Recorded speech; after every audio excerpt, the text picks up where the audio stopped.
आजकल हमारा फोकस हो रहा है वेजिटेबल ग्रो करने पर। सब्जियां उगाने से पहले हमें कुछ चीज़ों का ध्यान भी रखना पड़ता है, जैसे कि पौधे को कौन सी खाद चाहिए, कौन सी स्टेज पर क्या होना चाहिए, कैसा पेस्टिसाइड चाहिए और कीड़ों की पहचान भी आहिस्ता आहिस्ता से हमें होनी चाहिए ताकि हम अपने पौधों का ट्रीटमेंट खुद कर सकें। तो आज मैं बात करने वाला हूँ ऐसी खाद, ऐसी कीड़े मारने वाली दवाई और फंजीसाइड पर, जो कि 3 in 1 होगा। इसके और भी काफ़ी सारे बेनिफिट्स हैं।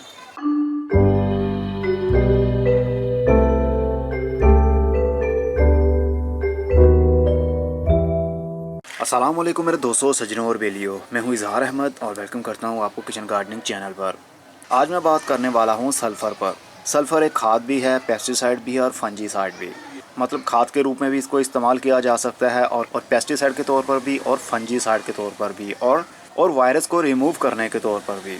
तो इतने सारे इसके फ़ायदे हैं। ये वो प्रोडक्ट है जो कि फार्मर लोग यूज़ करते हैं, लेकिन अब छोटी पैकिंग में भी अवेलेबल है। हम लोग भी इसको घरों में इस्तेमाल कर सकते हैं। ये 250 ग्राम वाली पैकिंग है। किसी भी गार्डनिंग शॉप से आपको इजीली सल्फ़र मिल जाएगा। हर किसी की अलग अलग कंपनी होगी, अलग अलग पैकिंग होगी, लेकिन सल्फ़र होना चाहिए। जैसा कि अभी आपको ये दिख रहा है, ये है दानेदार सल्फ़र। इसका सबसे पहला फ़ायदा बताता हूँ, ये सॉइल कंडीशनर भी है, मतलब कि मिट्टी को प्रिपेयर करने वाला। मिट्टी के अंदर हम खादें यूज़ करते रहते हैं, लेकिन पौधे के ऊपर ज़्यादा असर नहीं हो पाता। उसकी वजह क्या होती है? उसकी वजह है पीएच का लेवल। मिट्टी 3 हालतों में पाई जाती है, एसिडिक, बेसिक और अल्कालाइन। इन 3 हालतों से मिट्टी खाली नहीं रहती। कभी वो एसिडिक होती है, कभी वो अल्कालाइन होती है और कभी वो बेसिक। जो हमारे घरों में ज़्यादातर मिट्टी मिलती है या नर्सरी से हम जो मिट्टी लेकर आते हैं, उसका पीएच लेवल होता है 7.0 या 7 पॉइंट से थोड़ा सा ऊपर।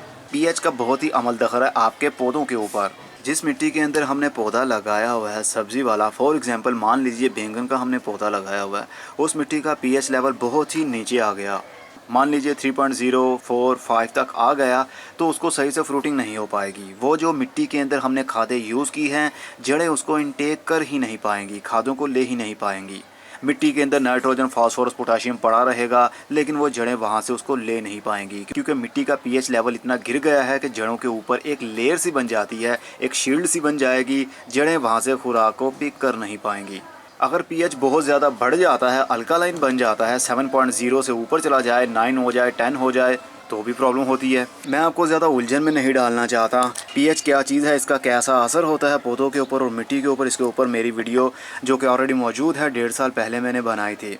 वीडियो के ऊपर लिंक दे रहा हूँ, इसके ऊपर क्लिक करेंगे तो आप उस वीडियो के ऊपर शिफ्ट हो जाएंगे। कंप्लीट इन्फॉर्मेशन आपको पीएच के बारे में मिल जाएगी। आज हम बात कर रहे हैं soil conditioner, anti fungal, fertiliser और पेस्टिसाइड का। सॉइल कंडीशनर तो है ही, ये पीएच को कंट्रोल करता है।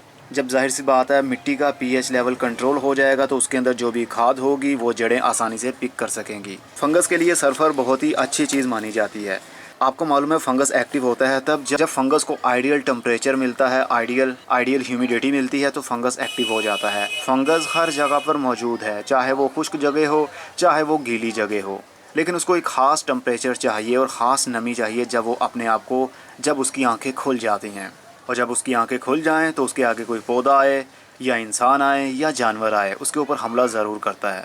जब हमारी बॉडी के ऊपर इन्फेक्शन हो जाता है, अक्सर ये रेनी सीज़न में होता है, जब बहुत ज़्यादा गर्मी होती है, बहुत ज़्यादा नमी पाई जाती है हवा में, तो फंगस काफ़ी एक्टिव होता है। कभी किसी जगह खुजली होती है और किसी जगह एलर्जी हो जाती है, तो ये फंगस एक्टिव होने की निशानी होती है कि वो हमला कर रहा है। तो ऐसे में हम ऐसी क्रीम लगाते हैं, ऐसी मेडिसिन खाते हैं जिससे इन्फेक्शन ख़त्म हो सके। तो सॉइल के अंदर भी इन्फेक्शन पाया जाता है, तो सॉइल के इन्फेक्शन को ख़त्म करने के लिए सल्फ़र यूज़ में लाया जाता है। कुछ फंगस आपको मैं बताता हूँ कंट्रोल करता है। ये रस्ट को मतलब गलने से रोकता है, पत्तों को, टहनियों को गलने से रोकता है और लीफ स्पॉट को रोकता है। ये पत्तों के ऊपर अक्सर आपने देखा होगा पैचेस पड़ जाते हैं, गोल गोल से छोटे छोटे से निशान पड़ते हैं, जो कि बाद में ड्राई होकर पत्ता ही मुरझा जाता है। उसके बाद में पौधे की ग्रोथ रुक जाती है। पाउडरी मिल्ड्यू के ऊपर भी ये काफ़ी अच्छे से काबू पा लेता है। पाउडरी मिल्ड्यू पाउडर की तरह का ही होता है, जो कि बरसात के मौसम में और ह्यूमिडिटी जहाँ पर बहुत ज़्यादा नमी पाई जाती है वहाँ पर ज़्यादा एक्टिव रहता है। पौधों के पत्तों के ऊपर हमला करता है ये बहुत ज़्यादा, और तने के ऊपर भी हमला करता है। सल्फ़र माइट्स को भी रोकता है और थ्रिप्स को भी रोकता है और स्केल को भी। जब छोटी छोटी पनीरी होती है, जब हमने बीज लगाए होते हैं, पौधे थोड़े थोड़े से बड़े होते हैं, तो वो एक जगह पर झुकने लगते हैं, एक साइड पर झुकने लगते हैं, तने से वो काले पड़ जाते हैं और उसके बाद में वो गिरकर ख़त्म हो जाते हैं। वो भी ज़्यादा ह्यूमिडिटी होने की वजह से भी हो सकता है। तो ऐसे पौधों के ऊपर स्प्रे भी कर सकते हैं आप सल्फ़र का, और इसी का घोल बनाकर, पानी का घोल बनाकर पौधों में भी डाल सकते हैं, मतलब मिट्टी के अंदर भी इसको ऐड किया जा सकता है। तो ये सल्फ़र बहुत ही कमाल की चीज़ है हमारे पौधों की ज़िंदगी के लिए। ये पीएच को कंट्रोल रखता है, पीएच को ज़्यादा रेस नहीं देता और ना ही बहुत कम होने देता है।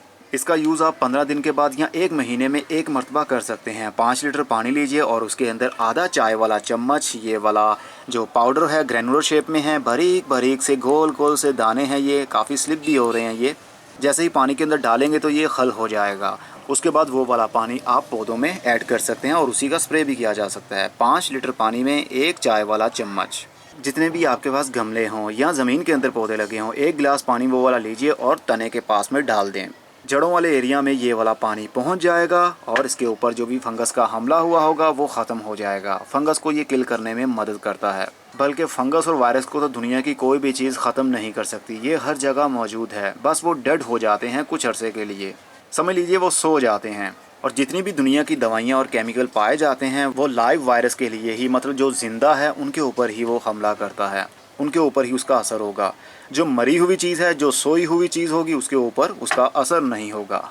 इसलिए टाइम टू टाइम ऐसी चीज़ें यूज़ करते रहने से कोई भी प्रॉब्लम क्रिएट नहीं होती। जब भी ऐसे ख़तरनाक बैक्टीरिया जागने की कोशिश करते हैं तो ऐसी चीज़ें जो हमने यूज़ की होती हैं एंटी फंगल के तौर पर, तो इसके असर से वो दोबारा सो जाते हैं। तो पौधे की ग्रोथ अच्छी चलती रहती है।